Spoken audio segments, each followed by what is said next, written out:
Enfim, antes, só para começar, desculpa a breguice aqui do Brasil e Irlanda, mas todo mundo aqui tão arrumado, né, veio apresentar. Mas eu resolvi vir com essas duas blusas porque hoje eu acho que eu estou bem misturada entre o Brasil e a Irlanda, né? Apesar do Brasil ser a minha marca maior, do Brasil é quem está na minha pele mesmo.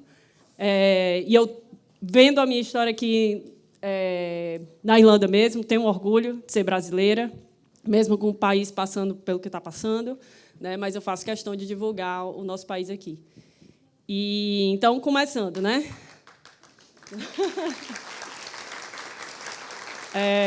Estou meio tremendo aqui.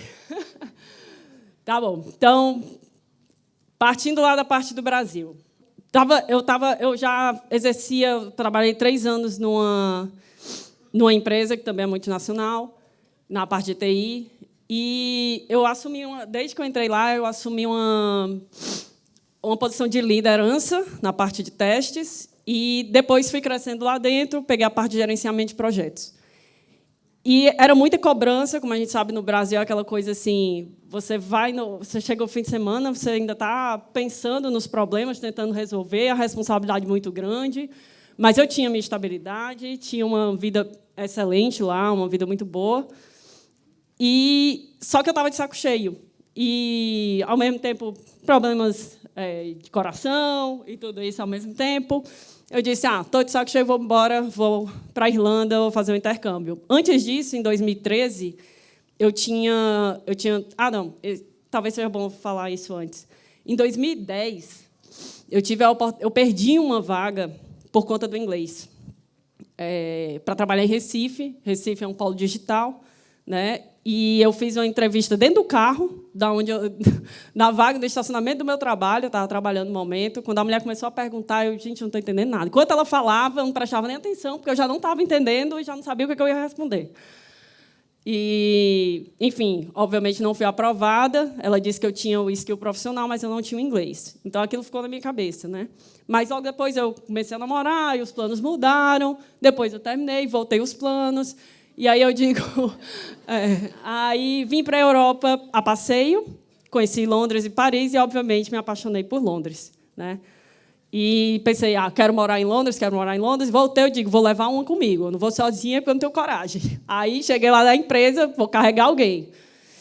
E aí chamei uma amiga minha que trabalhava comigo, fiz uma propaganda, porque Londres é assim, assado, vamos, temos que ir. E ela disse, tá bom, eu topo, mas eu não tenho dinheiro esse ano. Se for próximo ano, eu vou. Eu digo, eu espero, não tem problema. Então, a gente resolveu... A gente foi combinando, até que a gente viemos juntas. E ela também é da área de TI, ela também trabalha aqui na área de TI, é programadora. Então, a gente veio para cá como estudante. Na verdade, quando eu vim, eu pensei, eu vou priorizar o inglês para poder voltar para o Brasil e conseguir a vaga que, de repente, eu perdi em 2010, uma outra oportunidade. Eu não tinha pensado assim, vou morar na Irlanda. Como eu ainda, sendo bem sincera, não sei se eu vou passar muito tempo aqui, não, entendeu? Ainda não me acostumei com o frio daqui. É complicado ainda para mim, de Fortaleza, estar morando aqui. Fortaleza. Aí, então, a gente veio para cá, comecei naquele negócio de estudante e tal. Eu pensei assim, vou tirar um mês de férias para mim. Eu cheguei aqui dia 5 de dezembro de 2014. Eu digo, até janeiro...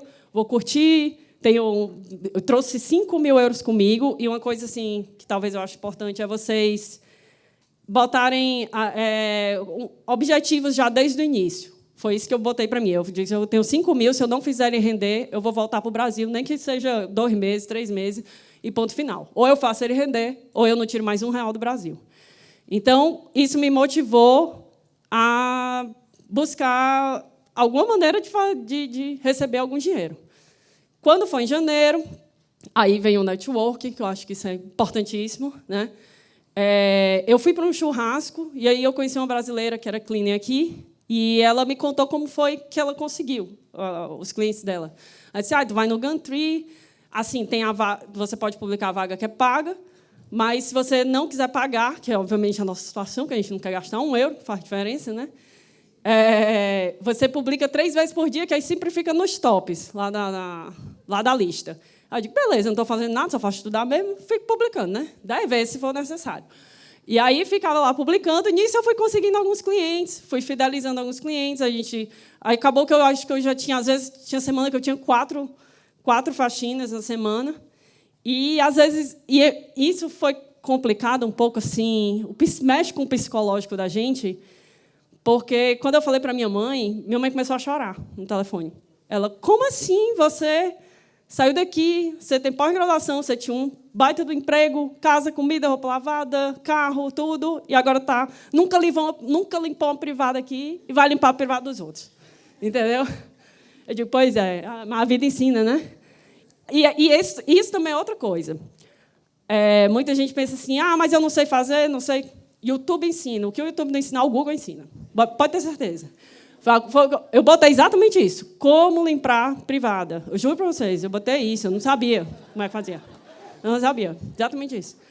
Fui olhar como não sei o quê. Aí fui olhar os produtos. Essa menina tinha me dado a dica. Vai no supermercado, lê todos os rótulos, começa a entender do que é o quê. Ela já me deu o nome das dicas, assim, alguns produtos que ela já usava. Isso é para mofo, isso é para não sei o quê.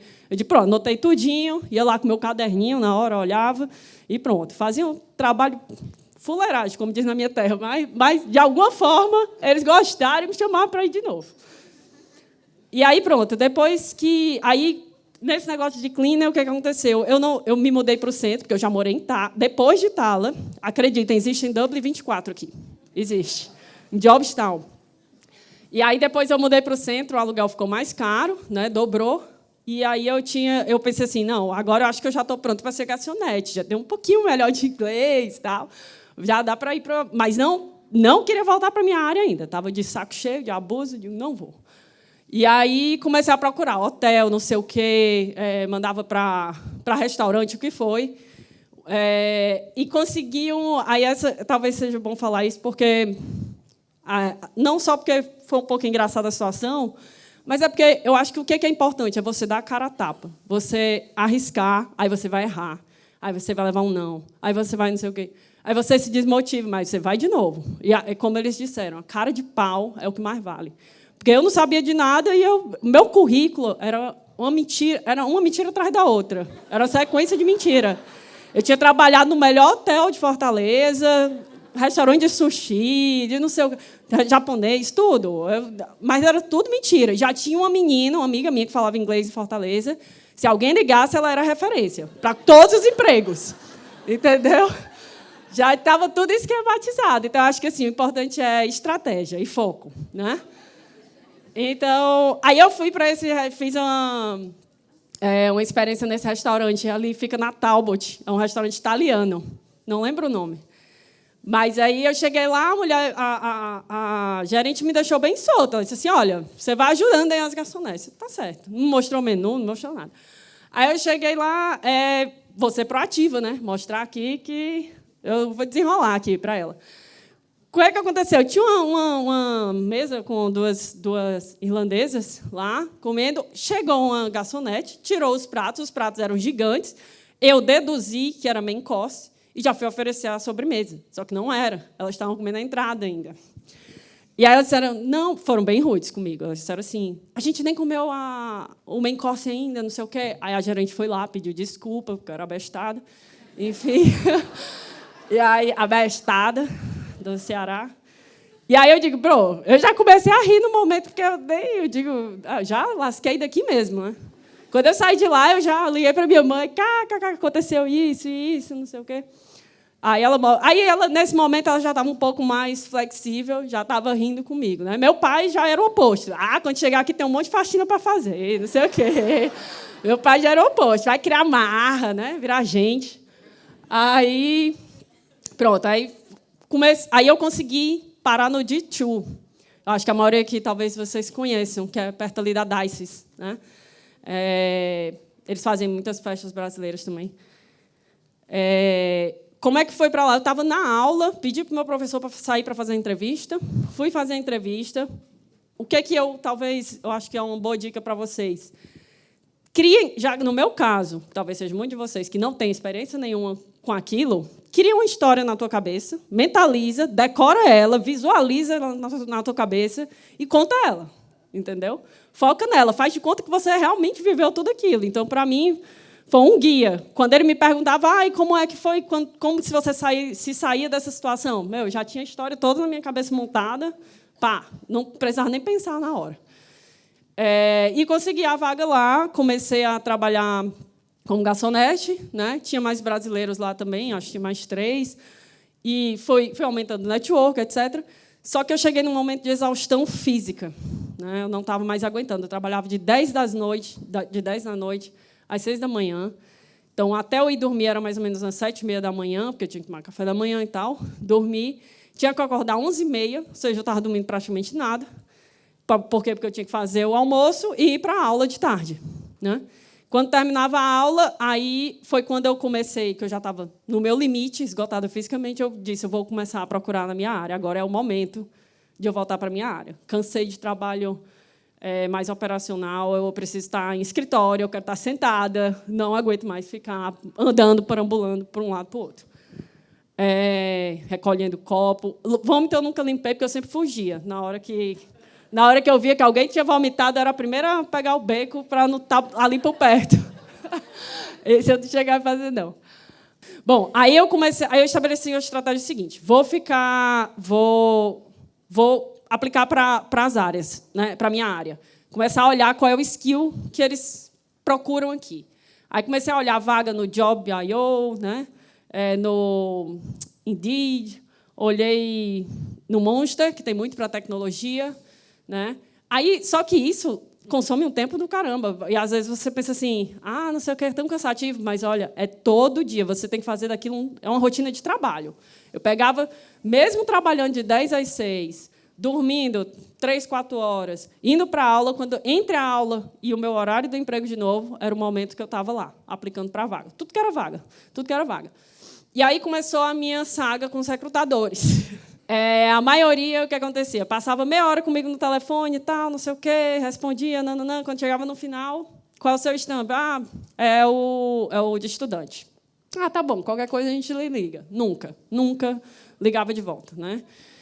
Aí, o que aconteceu? Eu disse assim, eu nunca vou conseguir uma oportunidade de chegar na empresa porque os recrutadores não estão... Eles estão me bloqueando já de agora, entendeu? O que eu fiz? Comecei na cara de pau, sair no LinkedIn adicionando todo mundo nas empresas, sair adicionando gente de dentro da empresa, seja recrutador, seja o que fosse, o RH da empresa, ou qualquer outra pessoa, pegava desenvolvedor, o que fosse, saía adicionando, trocava alguma palavra, não sei o quê, tem vaga aí para teste, para não sei o quê. Uma outra coisa que eu tracei, para mim, foi... A minha carreira no Brasil já era de gerente de projetos. Porém, eu sabia que aqui eu não ia ter nenhuma chance. Primeiro, porque o meu inglês não é fluente. Nem é, ainda hoje não é. Segundo, porque eles jamais iam contratar uma pessoa não europeia, maior complicação, com visto com não sei o quê, não é europeia, e ninguém contrata assim. Acho que até no Brasil é difícil você já ser contratado como gerente. Geralmente, eles pegam uma pessoa de casa que cresce, né? Muito menos aqui. Aí eu pensei, vou para a área de testes, que lá eu era líder da qualidade, da parte de testes. Vou entrar como testadora e lá eu tento desenrolar, me vender dentro da empresa, né? E assim tenho feito. Junto com esse negócio do LinkedIn, de sair adicionando todo mundo e tal, que nem uma louca, eu também estava no grupo do IT in Dublin. Mais uma vez, brasileiros sempre se ajudando aqui. É impressionante como os brasileiros se ajudam aqui, gente. Tinha um menino, o Rafael, que hoje é meu irmão, mora em Londres agora, mas trabalhou comigo muito tempo nessa empresa. Ele publicou essa vaga. Na hora que eu li, eu digo, essa vaga é minha, certeza. O skill batia com tudo que eu tinha experiência. Eu disse assim, Rafael, só me dá uma oportunidade de chegar nas mãos do RH, do dono, quem for. E aí ele botou meu currículo nas mãos do dono da empresa. Dessa vez, meu currículo não era fake, obviamente, porque era da área, então era tudo real, realmente. Então, aí eu tive a oportunidade de fazer a entrevista com ele. Eu digo, gente, eu tenho que agarrar essa oportunidade com unhas e dentes. Assim, precisa fazer dar certo essa oportunidade. Fui lá, tentei ir o mais sereno possível, falei só a verdade mesmo, o que era a minha experiência, etc., etc. Já tinha engatilhado o meu ex-diretor da outra empresa, porque ele era o meu superior imediato. Então, eu pensei, e um diretor, acho que tem como como é que posso dizer, ter uma palavra mais de poder, né? Então, eu já tinha falado com ele, olha, você vai ser minha referência e tal. Ele disse, não, beleza, não tem problema, se precisar falar com alguém. Então, também acho que é sempre importante a gente sair de uma empresa e deixar as portas abertas, porque isso também me ajudou. O meu chefe atual, ele pediu uma referência. Então, eu saí da entrevista, ele disse assim, só preciso de uma referência que eu queria falar com alguém do Brasil que você trabalhou. Deu do meu diretor, ele falou com ele no outro dia, e no outro dia mesmo, ele já me enviou um e-mail com uma proposta de emprego, dizendo, a priori isso era mais ou menos meados de junho, ele disse, você começa às 4h, né, de junho, julho e agosto podia trabalhar 8, e aí, no final de agosto, aí ele teria que decidir se aplicar para o meu visto ou não, para poder eu ficar. E aí, o que aconteceu foi, ele disse 3 meses, exatamente. Em 3 meses, a gente dá uma resposta se a gente aplica ou não para o seu visto. Então, eu comecei lá, meados de junho, 4h, fiquei, quando foi mais ou menos um mês depois, ele virou para mim e disse assim, prepare sua papelada que a gente vai estar aplicando para o seu visto. Esse momento foi marcante. Aí eu disse, olha, mãe, nem sou mais cleaner agora. Mas precisou do cleaner para eu chegar até onde eu cheguei. Se não fosse ele, eu não teria tido dinheiro para me sustentar, para esperar a oportunidade, né? Então, foi muito importante. Então, aí depois eu apliquei para o visto, processou. Agora, graças a Deus, estou fazendo, agora em junho, 2 anos de empresa. Em setembro, que foi quando foi processado meu visto, eu já vou aplicar para o Stamp 4, né, de residente. E, se eu aguentar ficar mais 3 anos aqui, aí eu aplico para a cidadania, né, porque são 5 anos trabalhando. Mas espero aguentar. Aparentemente, o verão está melhor, então eu estou me sentindo um pouquinho mais em casa. E também agora, com um monte de festa brasileira, restaurante brasileiro, com tudo isso, né, a gente consegue dar um super apoio. E tendo brasileiros aqui, né, isso também é bem importante. Então, basicamente, é isso que eu tenho para falar para vocês. E tem 2 quotezinhas que eu separei aqui, que eu sempre levo comigo. Uma é, sorte é o nome que o preguiçoso dá à pessoa que leva adiante seu plano. Então, acho que é tudo baseado no que você planeja. Eu acho que tudo que eu fiz aqui desde o início foi, eu quero atingir isso, isso, isso. Tanto que, por exemplo, eu disse, eu vou entrar como tester, e lá dentro eu me vendo. Entendeu? É ter a paciência. Nada vai ser do dia para a noite. Entendeu? E é traçar e realizar. Hoje, eu estava até falando para as meninas aqui, essa semana, o CEO da empresa me chamou para participar de uma reunião que era só os diretores com a consultoria de lá. E eu já fui lá metendo meu bedelho. Digo, não concordo com isso, e já fui lá, vou montar aqui uma planilha para vocês verem, porque isso aqui está errado. E já fui, isso falando para o consultor mesmo, na cara dele. Nem vendo. Mas, no final, deu tudo certo. Ele gostou da proposta. E a outra coach que eu acho não importa o quanto você bate, mas sim o quanto você aguenta apanhar e continuar. O quanto pode suportar e continuar tentando. É assim que se ganha. Eu acho que essa é bem importante também. A gente passa por muita coisa, né? Eu até estava dizendo para os meninos aqui, eu não sei se eu falo esse detalhe, eu, inclusive, pulei, esqueci de falar isso. Mas tem um palavrãozinho no meio do caminho. Eu trabalhei para uma irlandesa louca, que era só no fim de semana, que era no hotel para breakfast. E essa mulher, eu vi um brasileiro saindo de lá quase chorando, sabe? Nesse dia eu estava bem revoltada. Ela teve muita sorte, porque eu precisava muito daquele emprego. Mas é só para dar uma ideia para vocês do quanto que a gente atura, do quanto que a gente passa. Que não é fácil. Às vezes você pensa assim, você está aí, já está trabalhando. Né? Não, meu amigo, foi um chãozinho para chegar aqui. Foi muita coisa. A gente aturei muita coisa, entendeu? E isso tudo mexe muito com o psicológico da gente. Toda a vida que eu estava lá fazendo faxina, eu pensava, poxa, eu tinha tudo no Brasil, por que eu estou aqui fazendo faxina? Está entendendo? E hoje eu sei que, olha, eu faria tudo de novo, se fosse necessário. Tudo de novo. Porque cada coisa serviu para um aprendizado. Eu acredito muito nisso. Então, acho que é isso, galera. Queria deixar esse recado para vocês.